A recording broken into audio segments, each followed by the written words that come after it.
In general, there is a huge misperception of the seriousness of executive role and their connection with metaphors. Some think that, because as you go higher up in the organization, boards and CEOs and top level particularly are so serious that this metaphor is really a mundane thing and it's a non-serious thing. It's a big misperception.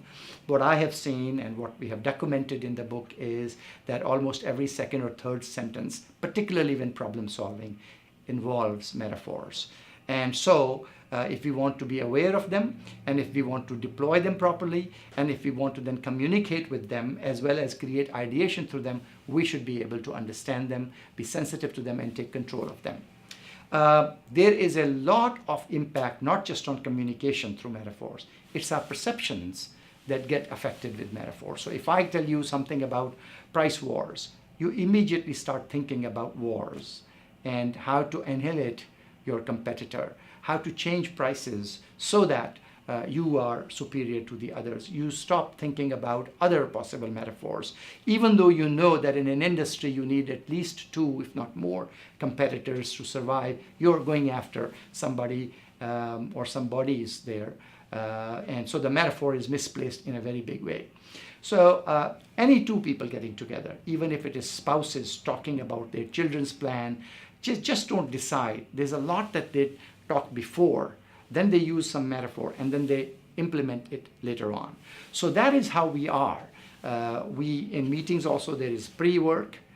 People prepare, lots of them prepare for us. We then sit in the meetings, which are very short compared to the preparation that goes and the implementation and execution that comes after. And in those meetings, we discuss a lot of things which may have metaphoric incongruency that will hurt the downstream work. And also they could be influenced by what has come into the stream of our thinking. Now, focusing on management metaphors, all fields that grow use metaphors because they are using them as bridge to understanding newer things. Only static fields, static areas of investigation or dying fields use literal language only because they're confined to that set of vocabulary.